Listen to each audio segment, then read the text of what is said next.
Welcome to Hip Replacement, the conversation between generations X, Y, and Z. I'm your host, Ben Dietz. And I'm your host, Kyle Raymond Fitzpatrick. Every week we get together and talk with guests from Gen Z and beyond to try and understand just exactly what's going on in the current moment. Because we're talking about these generations.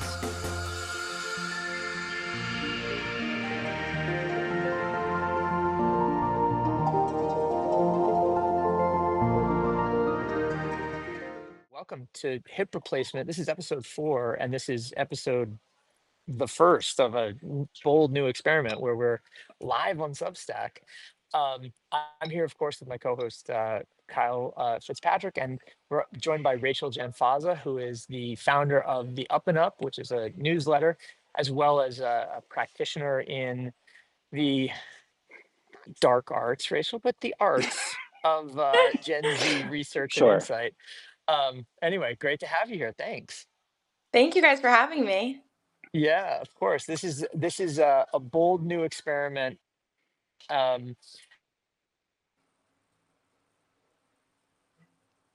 Well, I don't hear you, Ben. I don't hear my Overnight. Oh, there we go. Here we go. Oh yeah, I just got a phone call.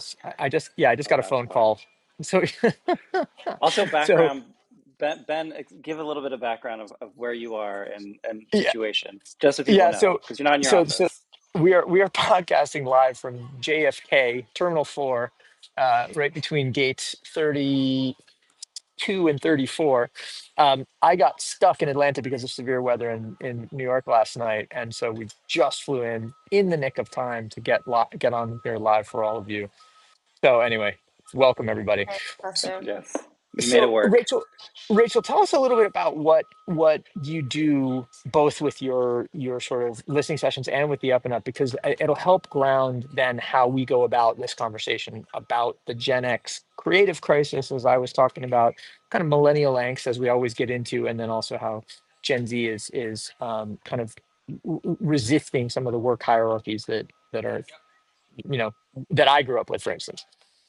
Definitely. Thanks for asking. So, I started my career fully as a journalist. I was covering youth culture and politics at CNN. And in 2022, I started a newsletter called The Up and Up, which at the time was predominantly about politics and civic life and engagement, focused on youth culture. So, basically, I'm a member of Gen Z. I'm on the oldest cusp, and it's always been in the explanatory space, helping connect the dots between people who are my age and younger, and then to older generations. As part of that, I've been holding these listening sessions across the country and on Zoom for the past really 2.5 years. And after the 2024 election, I started the Up and Up strategies as well, holding these listening sessions, being able to use the insights that are derived from them, both for my reporting in the newsletter, but then also to help strategize and think about how anyone who's trying to reach or engage Gen Z as audiences, as consumers, and as voters can really do so. So that's what I do. In these listening sessions, I pull from a Gen Z network that I've come into contact with over the course of the past really like 5 years, from my reporting, from these in-person conversations. And then whenever I have one of these listening sessions, which really is just an opportunity for me to ask questions of the group and sit back and listen, I always ask the participants to send the invitation to their friends, their roommates, their cousins, Oh wow. everyone that in their lives, so that we can pull from as diverse of a pool as possible. That's really cool. I mean, I love the fact that it is participatory and it gets a little bit to the breaking down of the fourth wall that to me is expected from young consumers. I wrote about it in my newsletter today a little bit, but just the notion of the way the sausage gets made proverbially seems so important to young people, and it creates a bunch of really interesting opportunities, I think, for the future of media and traditional um, industry, which is one of the things that drives the big story from my Gen X perspective this week, which is this New York Times interactive piece over the weekend about how the creative careers of Gen X are over, and we should basically all become Uber drivers or therapists or something to that effect. How did you guys, as younger people, how did you read feeling that or feel reading that piece? I will say, I thought it was a very interesting story because I feel like that sort of feeling or sort of like vibe has sort of existed, at least in I regards to agree. like Gen X for a bit. Like I've definitely worked with many people or persons who were like described in that piece who like were a rocker and now they're doing this and then they're going to become a therapist, and like I've seen that type. But the thing about that story I think is interesting is that like it is, you know, yes, I do think a lot of these things are indicative of Gen X and how sort of media has changed within that sort of lifetime. But I think a lot of it is also, you know, just I think it's economic too. Like I think a lot of this Yeah. stuff is Yeah. just that a lot of workforces have changed and are changing and will change. And like I don't think that's unique to Gen X now No. with say like AI. And I hate to talk about AI because I just think it's the worst. But I do think that like Recurring theme on the there, podcast, Rachel, is yes, AI is the there, worst. but it's like Okay. it's a thing that sort of like is in the air. And there was something that I just was literally reading, and it was a Financial Times piece about how Mm, like AI isn't affecting a lot of work in the ways that I thought it was, but it's affecting yeah. coders and writers in really profound ways, which I Yeah. thought was really interesting. And like that's sort of obvious, but like I think that is sort of like, you know, I know writers and people in TV, for example, who are like pivoting because those areas are disappearing. But that's not Yeah. just Gen X, that's beyond. But It, anyway. it, I mean, I, oh, sorry, Rachel, I didn't get your take on it because I'm, as you can tell, like bursting to react here. No, Go for no, it. no. I mean, I when I first read it, I felt sad at first, but then I started thinking more about it, and weirdly enough, the quotes and the themes that were shared are things I hear in my listening sessions with Gen Hmm. Zers too. So Yeah. yeah. So to Kyle, to your point about AI, like yes, that is something that comes up all the time. A fear around what will the workforce look like if you're a student and you're trying to predict what the job market will look like when you graduate. That's a total unknown right Hmm. now. But the other thing that it made me think about, and this is where I feel like perhaps there is more opportunity for younger digital natives at least, and maybe it's not more opportunity, but it's just a different type of opportunity because we are digital natives, where I know so many young people who say to me, you know, this is the career path that I'm going down right now, but I have this side hustle in my back pocket that has Hmm. something to Right. do with influencing or being a content creator in some way, or starting this type of a show, or teaming up with my friend in this, you know, and even if they didn't go to school with a creative pursuit in mind, or maybe they're in a vocational school or at a community college, because I do a lot of research there too, but there's always that sort of like hustle culture in the background that I feel like is actually creates opportunity, yes, for Gen Z, but it could for Gen X too. And like you said, you know, when you started, Ben, about, you know, maybe everyone to just become an Uber driver, like the reality is I hear so many young people say that they actually are Uber drivers while they're in school, Hmm. or they Sure. are doing these other types of, you know, trying just to make a living while pursuing some more creative passion in the background. Yeah. So I was struck by a few things in this story. One is, and by the way, we now have a pretty sizable audience of people watching us live here. So if you joined in between, we were talking about a story that ran in the New York Times, a big interactive piece over the weekend about how Gen X creative careers are over. I am the Gen X on the pod. And so, of course, I'm in my feelings about it. But mainly, I'm in my feelings about it because I feel like the story manipulates a truth that isn't generational at all, but Hmm. is more industry concentrated, is not specific to creative industries, and is overcome constantly by people just innovating, or to use a word I like less, hustling their way out of it. And then Rachel, that's exactly Yeah. to your point. The further example is like I know one of the people in the story, Christian Gentile, who was cited as the manager of the photo studio at Condé Nast, and now runs a surf shop, it's like a men's and women's wear brand called Pilgrim Surf Supply. Chris has made a really elegant creative pivot into a space that is he's making a huge contribution, he's building a community, and he's using all of these skills that he built as a creative person just in a different place. And it that doesn't strike me as a compromise or a dead end at all. in the same way as like um, um, Steve, I think it's Steve Candel's, the guy who was the editor at Spin, who cited in the piece. He's now working for a tech company on the, or he was working as a at the tech company on the writing side, and then is now a therapist.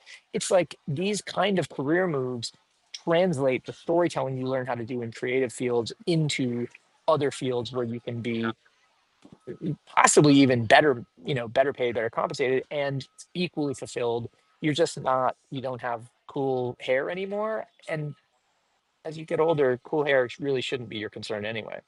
No, as I know. I It's a great new haircut, by the way, Thank you. Kyle. I got one too, but it's under a hat at the moment. Sorry, what were you going to say, Rachel? no, I just feel like it requires sort of this entrepreneurial spirit where you're willing to diversify the scope of work. That's Hmm. true, and that's true for everybody. Yes. Like cherry picking the stab sack examples doesn't help anybody, including them. And that's the No. pro. That's what kills me about this. Well, I think like another thing, like, and I think this is what we're all sort of saying, and Beta just left a comment about this, is that like, working in print and AI and all these sort of things, and these generations also included, is that like what all this sort of is getting at, and like I don't, the Gen X story is specific to them, and like it's not talking about AI, no, but like the larger thing, independent of AI, is that like we are coming into, and I wrote about this I think like 2 3 weeks ago, is like we're coming into like 1.5 decades of like everybody having to have a side hustle and like being an Uber driver on the side. And so like You're that, saying, sorry, Kyle, just to clarify that, you're saying that we are 15 years deep into that yeah, yeah. kind of Hype, zeitgeist. Okay, got yes. it. Or Because if we're gestalt. thinking about Yes. like, let's say 2010 when Instagram launched as sort of like ground zero for having a second job like that, or like hustle culture, like we are 15 years into that. So like it used to be just like, I remember, let's say in 2015 when Uber was becoming a thing, and some friends who were actors were doing it on the side. And then like by 2020 or 2021, I don't remember, like my brother in between jobs in some wherever he was living at the time, he was doing it. And like people in my family would talk about like, oh, I might like start doing Uber on the side because I need to make a little bit more money. So like that's a very different sort of way of functioning that like we didn't previously have because you didn't need it. Now I Yeah. think like, Yeah. yes, the industries are crumbling, yes, there's AI, etc. But there's also just like the fact that like a lot of life has not changed. And like you're sort of forced to do the Uber driving, do the Instacart, do a TikTok shop, a newsletter, or whatever to sort of like augment your okay paying job that might disappear. So like Yeah. part of it is dreams, and like seeking dreams is just one thing, which is where the sort of side hustles really came from. I think that millennials were doing is like, I'm working towards opening a clothing brand, so I have this dumb job and I'm doing my clothing thing on the side. Now it's like, okay, like yes, I have this like dumb job, but I also have this job because like I also need to make money, and I have the thing that I'm doing to sort of like reach my dream. So it's like Yeah. we're all Yeah. talking Yeah. about There's like economic a third state. instability. Yeah, yeah, exactly. Okay. So Rachel, one of the things you said was that it's consistent through the feedback that you hear from Gen Zs, these kinds of concerns. To Kyle's point about chasing dreams, what are the dreams that you're hearing from people? Because I could imagine it in a sort of a multimodal, multifarious world where people go, I want to be a successful corporate citizen and a successful entrepreneur and have a family all at the same time, and find some examples, because there are some, of people who are able to do it and go, that's my new ideal. Or alternately, they might look at it and go, man, I really just want to smash the machines because this is, I've seen my parents suffer or whomever, and this is too complicated. Yeah. Okay. Two things immediately come to mind when asking young people about their dreams and hopes for the future. One, and I don't Yeah. mean to be pessimistic or too uh, Bring it on. doom and gloom, but there is a pervasive sentiment of just trying to survive rather than Hmm. thrive. Hmm. Okay. And I always ask, what does the American dream look like to you? Do you think that still exists? And regardless of where someone stands on the political spectrum, because a lot of my work, has been historically civic or political in nature, regardless of where they stand, there is skepticism around the possibility, but still and this is where it is a little bit optimistic, still hope that it can exist for them. It just is a challenge, and they think it's harder than it Hmm. was for their parents' generation. Uh, that said, there's, and we can get to this too when we talk kind of about like workplace culture, but there's this, um, in the hierarchy in office in corporate culture, there's Yeah, a desire to not just be a cog in a wheel.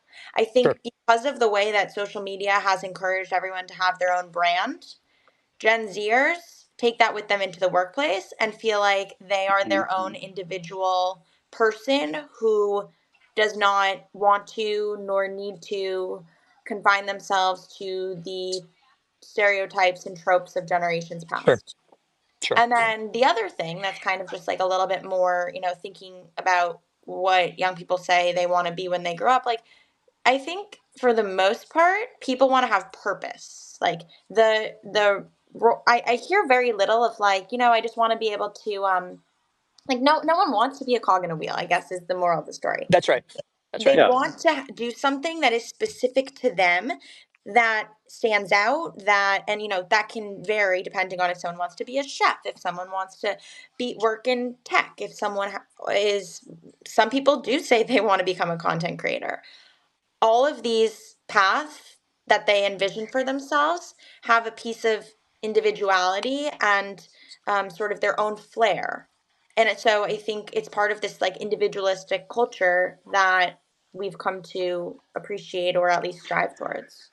Yeah, Kyle, that gets to me the kind of underlying thrust of all of these stories, which is essentially what this is really about is not about the peril of Gen X, although let's say our cost structures are different, so that to your point Yeah. earlier, the economic realities are different, or to the millennial reality where the question is, will we be able to build security over the course of time in the way that previous generations have? Or to the Gen Z one, which is essentially like, will I be able to exist as a brand unto myself as well as a contributing member of, whatever society I live in? The real question is this, like, how do we better interoperate between levels of hierarchies, Yeah. roles and responsibilities, work silos, and so on and so forth, because it feels like everyone can and should be expected to do or to be facile in more than one thing. And so that to me is the ultimate question. It's just like, yeah, Well, I think I, the thing I that, hear a reaction coming from you, so go for it. well, I have a few things that sort of are coming to mind is that I feel like a Yeah, lot of these conversations, I think this sort of work thing in totality is sort of universal in a way and sort of like it's hitting multiple different generations. But I do think a lot of these are less specific to generation and more sort of like where you're falling in a hierarchy.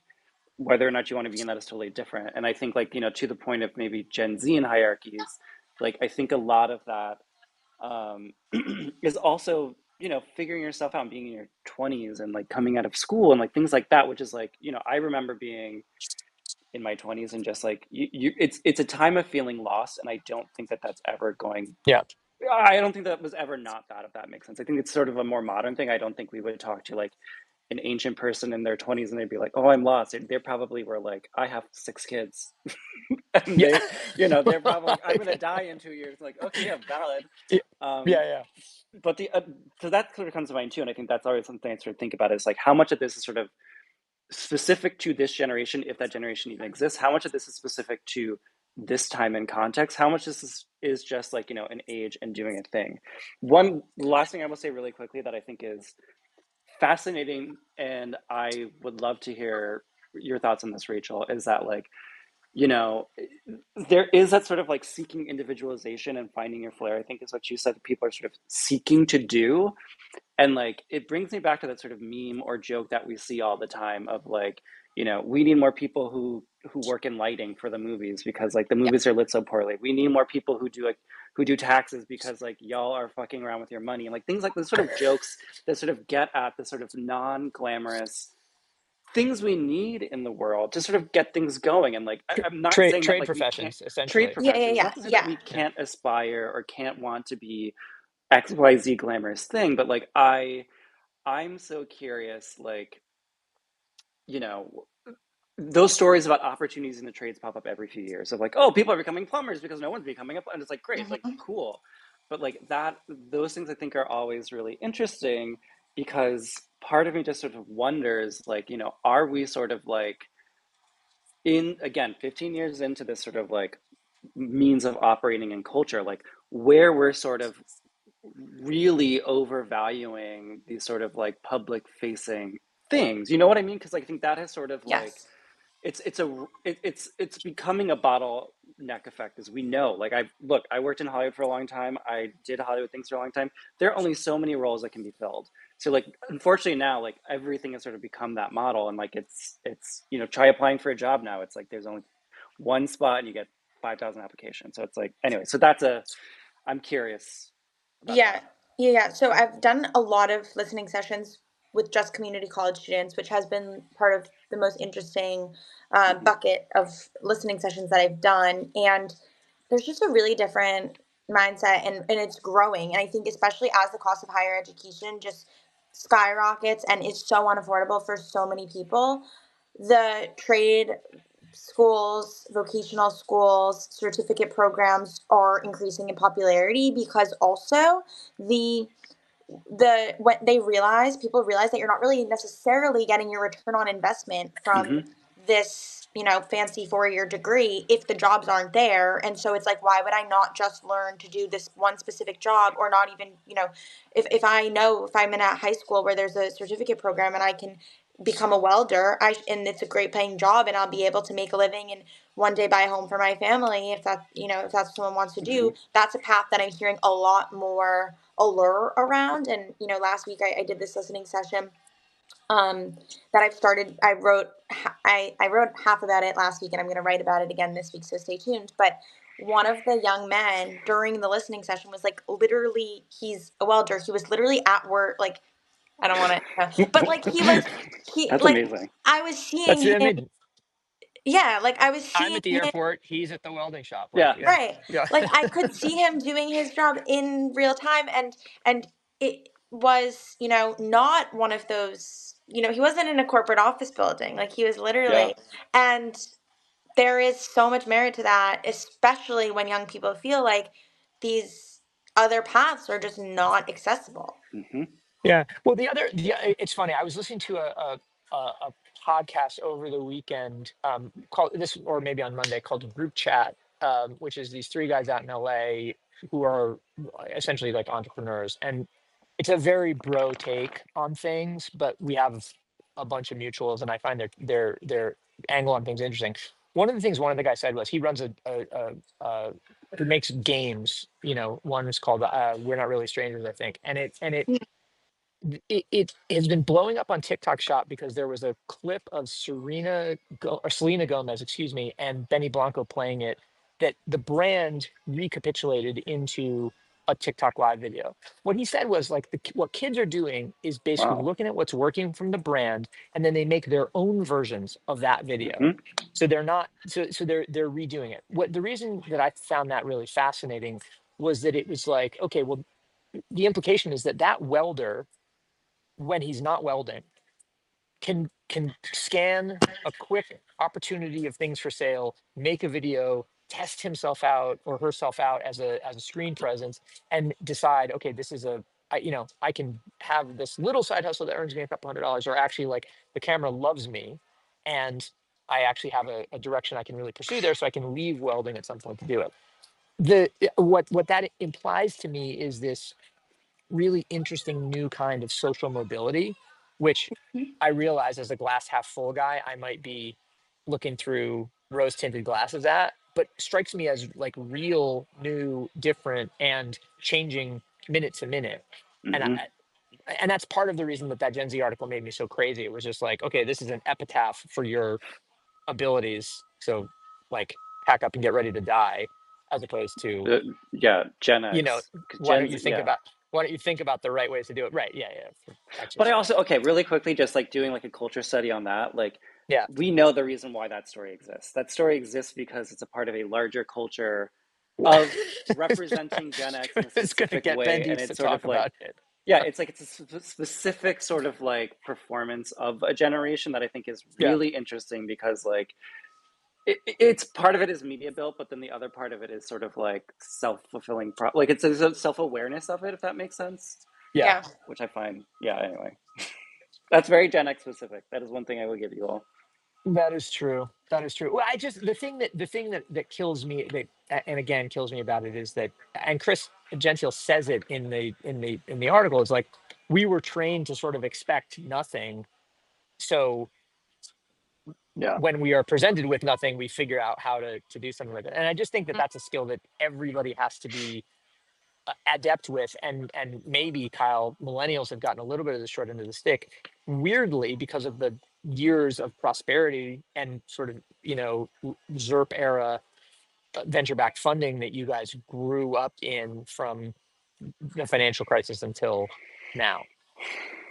We're So all when making it work.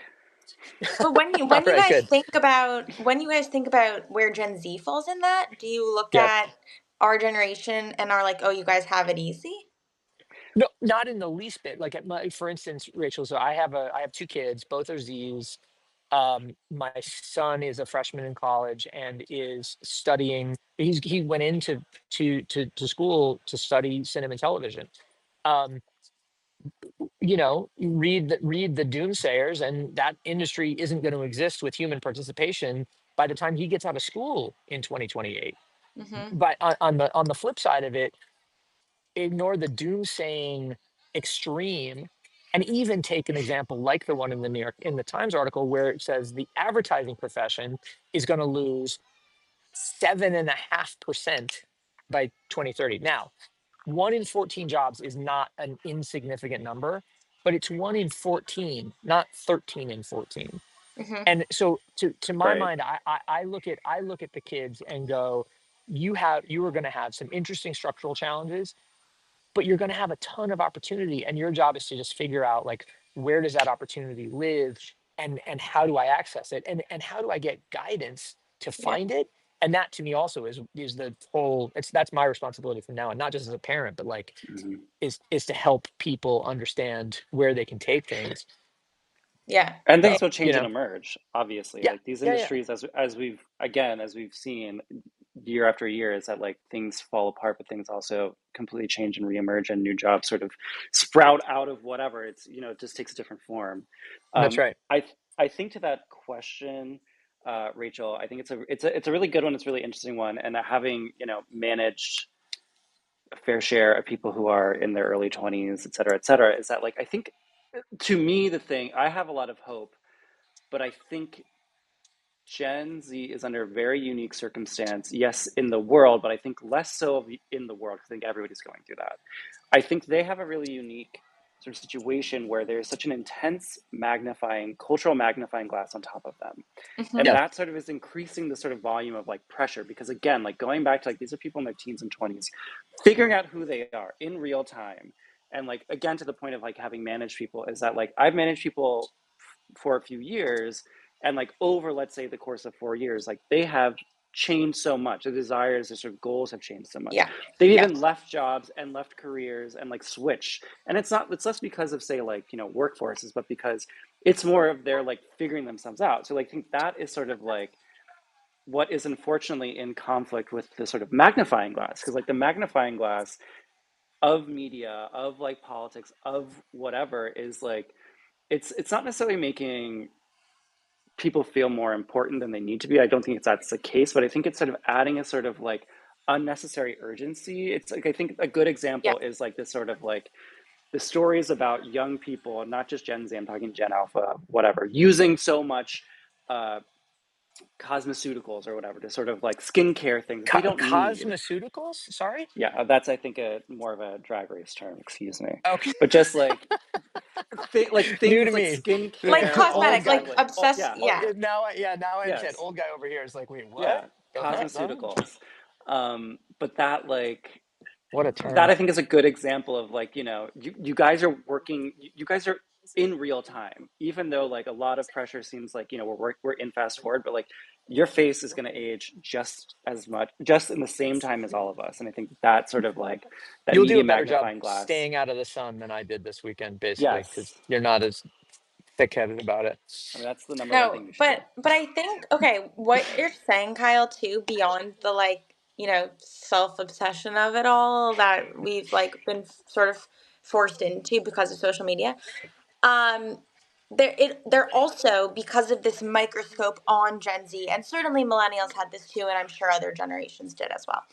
But it Not has to the same created degree. these You're right.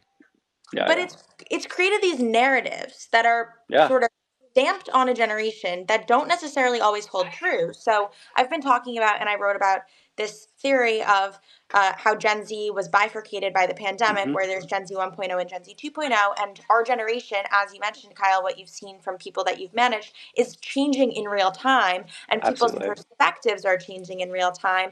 And the labels that were slapped on Gen Z, when I was in college, on that early cusp, are now couldn't be further from the truth about sort of our political leaning, but also just like some of the ways in which we're using social media. And now there's so much nostalgia, which we've spoken about a bit, for the past, and it's sort of redefining the type of internet engagement culture that exists. But you know it's I think because of the hyperfixation on like what are young people thinking and how are they determining all the trends, Hmm. it actually kind of eliminates a lot of the nuance when this Yeah, generation and any generation is not a monolith. It does, and it we doesn't allow people to just live and do their own thing without like constantly feeling like you have something over your shoulder. I think that is what like really does make things unique, and especially like, and that story you did on the two generations is so great. And I think is really, you know, not to toot your horn, but like I think it really did define a moment, or it is defining a moment yeah in culture. I think in a really great way. But I Thank you. think like to that point is that like it these are people who are sort of forming themselves in real time, and you have one half who like is was able to sort of like get a bit more of reality. Not, I don't know how to put this, but like basically for the younger cohort, you know, they're sort of dealing with this circumstance where everything was regular, every like to the point of like I can't even go to school or hang out, the wrestling match wearing right. the mask, like that sort of thing, being like, you know, you can't even do these sort of fundamental things, you're being sort of like judged by the state. So like Yeah. that is like very, that heightens that sort of like Yeah. magnifying glass in a really wide way. And I understand why they're Well, acting out, quote unquote. yeah, I mean, look, I think Rachel, this gets to the gag of this whole podcast and this weekly conversation that Kyle and I have between generations X, Y, and Z. As I say, like it's all construct and it's all lens that you look through these things at. And part of what we're trying to get at is the notion that this is a modern paradigm that we are all dealing with to some degree or another. Hmm. Um, but also just that like what's interesting and unique about it is that there can be a dialogue between not necessarily even generations but just like differing cohorts in a way that hasn't ever existed before. This Hmm. conversation right now through this medium at this moment here at beautiful JFK is a prime example of that, right? Like, Kyle is sitting in Barcelona. I'm at the airport. I don't know where you are. We've got hundreds of people listening live who are presumably distributed all over the world and distributed all over the age gap and so on and so forth. And but we're all sort of shared. We're united by a kind of a shared interest. So Yeah. I don't know. It's it's it's that the difference is I have titanium hips and the rest of you don't need them yet. Not quite yet, That's hopefully. what makes you special. And I will say, Right. I have Heard to go from through the metal so, detector every time. yes, I've heard from so many people who have come forward and told me that they or someone that they love, et cetera, have recently gotten hip replacements. And I'm so, I guess, tickled by that because it was not on my trend mood board, but I guess that's another story in and of itself. Exactly. All right. Well, listen, we're about to finish up, but one of the things, Rachel, that I'm interested to know is what are you What are you tracking aside from the stuff that we haven't spoken about today? Like what in your listening sessions or through the up and up and sort of your expository work there are you noticing that you think is going to be like worth paying attention to? Yeah. Okay. I think there's a strong desire to log off that has obviously been talked about in the media a little bit. And Yeah. you kind of hear about in person run clubs and people's qualms with dating apps and all Hmm. that. But I think in person, it's just so pervasive. And it's kind of this like, at what point does it just become too much and everyone just needs to step back? I don't know. Like, I don't have an answer to that.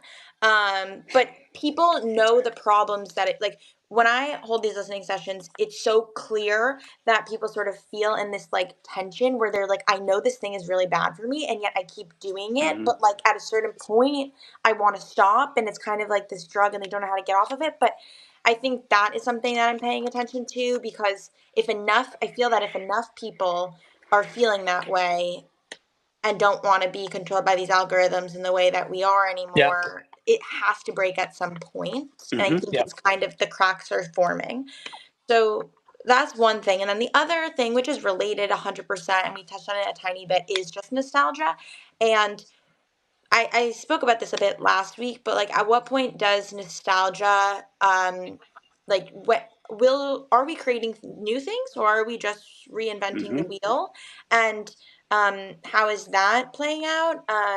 And especially online, I mean, I see Sure. this with my own, friends and family, and I have cousins who are on the cusp of Gen Z and Gen Alpha, and like it's crazy to see the things that were popular when I was in middle school are popular again, that for my siblings who are 4 years I'm 6 years older than my youngest sister, and there's two brothers in between, and like these things were not popular when they were in middle school, but now suddenly are popular again. So just sort of the reinventing of the wheel, I Right. think is fascinating.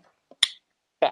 All right. Well, we will track those topics, and Rachel, we'd love to have you come back on hip replacement in the future. Um, Once we've had enough time to sort of see a little bit of a cycle so that we can compare and contrast where we're at right now with it. But thank Absolutely. you very much. Thanks very much for being here, and especially for undergoing this grand experiment on Substack Live with us. So it's great to have you here. Thank you guys so much. So fun. And I'm glad you made it safely to JFK and hopefully go soon. Thank Thank you God. very much. Yeah, right. So everybody who's listening, Kyle and I do this conversation once a week. It always comes out on Tuesdays, and so you can find it not only here on Substack on our respective publications. Kyle's is the Trend Report, mine is called Sick, but also it'll be on YouTube, it'll be on Spotify and other podcast platforms, so you can listen back later and mine it for insights. Kyle, great to talk to you as always. Thanks for bearing with my Likewise. situation. Good seeing you. Great to We see you made it too. work. We did indeed. And Rachel, thanks so much. We will see you again soon, we hope. Thank you. All right. Thanks, everybody. Bye. Bye.